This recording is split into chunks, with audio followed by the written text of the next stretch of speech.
Impian Tuhan bukan relasi bertepuk sebelah tangan.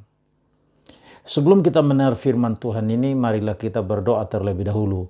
Bapa kami dalam sorga, kami bersyukur kepadamu untuk kesempatan yang Tuhan berikan bagi kami mendengar firman-Mu melalui YouTube ini. Siapapun kami dan dimanapun kami berada, apapun pergumulan kami hari ini, kami berdoa di dalam nama Tuhan Yesus.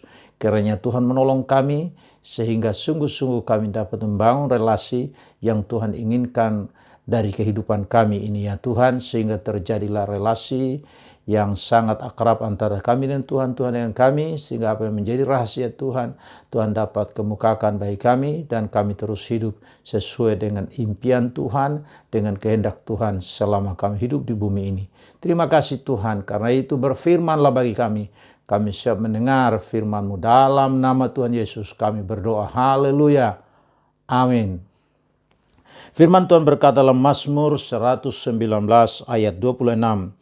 Jalan-jalan hidupku telah aku ceritakan dan engkau menjawab aku. Pemazmur menyatakan di sini bahwa ia menceritakan jalan-jalan hidupnya kepada Tuhan. Dan ketika dia melakukan hal itu, firman Tuhan berkata, Tuhan menjawab dia. Berarti apa yang pemazmur alami dalam pengalaman imannya ini merupakan suatu pernyataan dari jawaban Tuhan sebagai hasil dari apa yang pemazmur sendiri menceritakan kepada Tuhan. Hal-hal yang terjadi dalam perjalanan kehidupan dia sebagai seorang umat Tuhan, sebagai seorang hamba Tuhan. Apakah selama ini sebagai orang yang percaya kepada Tuhan, ada sesuatu yang kita rahasiakan kepada Tuhan? Walaupun Tuhan itu sebenarnya mengetahui semua rahasia hati kita. Karena firman Tuhan berkata, segala sesuatu itu tertelanjang di mata Dia, dan tidak ada satupun yang tersembunyi. Itu berarti semua hal yang rahasia sekalipun Tuhan bisa mengetahuinya. Tetapi Tuhan tidak mau kita ini menyembunyikan. Walaupun Tuhan itu tahu. Tapi Tuhan mau di dalam suatu relasi, kita membangun suatu relasi di mana Tuhan menyatakan kepada kita kehendaknya, dan kita juga mau menerima kehendaknya untuk terjadi dalam kehidupan kita. Mungkin saja selama ini kita sedang menyembunyikan bagian-bagian yang tersembunyi dalam kehidupan kita. Kita tidak pernah membukakan hal itu kepada siapapun, termasuk kepada Tuhan sekalipun. Mungkin ada di antara kita yang menyimpan dan menyembunyikan luka yang disebabkan oleh pengalaman pribadi yang mungkin di masa lalu pernah gagal. Atau mungkin juga ada di antara kita yang memiliki harapan-harapan, impian-impian, tapi juga ada ketakutan-ketakutan tertentu, ada keinginan-keinginan tertentu di dalam jiwa kita yang tidak pernah kita ungkapkan kepada Tuhan. Saudaraku yang kasih dalam Tuhan, kalau kita berbicara mengenai relasi, tentu di dalam suatu relasi itu ada dua pihak yang berelasi. Jika salah satu di antara kedua pihak ini terus-menerus mengungkapkan isi hatinya kepada yang lain, tetapi yang lain itu juga terus-menerus menolak, ini sama dengan suatu sikap di mana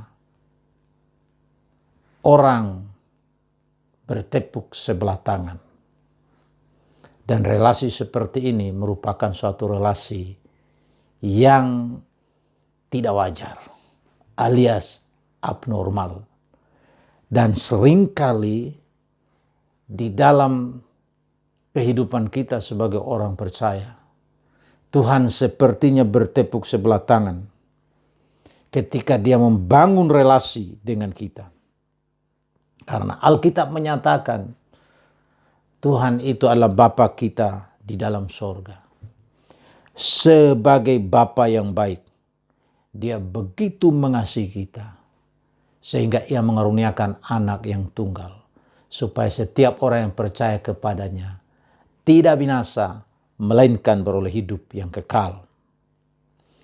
Walaupun Bapa kita di sorga, Dia begitu mengasihi kita, Dia begitu peduli dengan kita, tetapi berapa banyak di antara kita yang mau membuka diri kita dan menerima kasih Bapa tercurah dalam hati kita oleh Roh Kudus. Saya percaya keterbukaan hati merupakan suatu pengukur yang dapat dipergunakan untuk mengukur kedalaman dari sebuah relasi, termasuk hubungan kita dengan Tuhan. Keterbukaan hati kita menentukan seberapa banyak kita berkomunikasi dengan Dia. Apa yang kita katakan kepada Tuhan. Seberapa banyak jalan hidup kita ini kita ceritakan kepada Dia, seperti halnya pemazmur.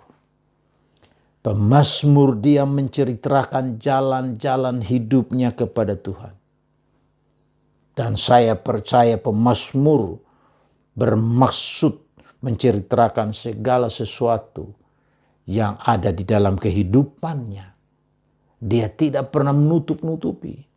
Dia membukakan semua hal yang berkaitan dengan hidupnya kepada Tuhan sebagai Tuhan atas segala yang dipertuhan, Raja di atas segala raja. Ia membuka hatinya di hadapan Tuhan sebagai Sang Pencipta dan menceritakan segalanya kepada Tuhan, karena dia tahu hanya Tuhanlah yang dapat mendengar, yang dapat menolong dia di dalam segala sesuatu yang dia butuhkan dalam kehidupannya. Saudaraku yang kasih dalam Tuhan, jika hari ini kita khawatir, Tuhan ingin agar kita itu menyerahkan segala kekhawatiran kita kepada Tuhan. Itulah sebabnya dikatakan dalam 1 Petrus pasal 5 ayat yang ke-7, serahkanlah segala kekhawatiranmu kepadanya, sebab Ia yang memelihara kamu. Kalau kita tidak menyerahkan kekhawatiran kita kepada Tuhan, itu berarti kita tidak mempercayai Dia yang mampu memelihara kita. Ada banyak dari kita dalam menghadapi situasi-situasi dalam hidup ini. Kita khawatir dan hal itu yang membuat kita tidak bersemangat dalam menjalani kehidupan. Padahal Tuhan sendiri mengatakan agar kita terbuka dengan kondisi hati kita dan kita katakan kepada Tuhan mengenai kekhawatiran kita itu. Dengan jalan serahkan kekhawatiran kita kepada Tuhan, maka Tuhan sendiri akan memelihara kita. Hal yang sama dikatakan oleh Rasul Paulus kepada jemaat yang ada di Filipi. Dalam Filipi pasal 4 ayat 6-7.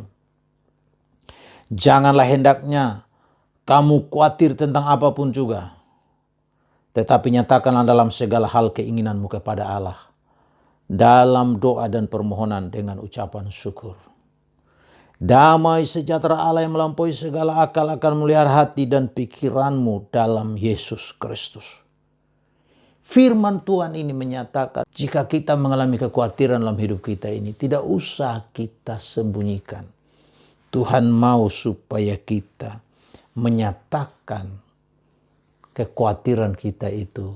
Kita sampaikan kekhawatiran itu kepada Tuhan.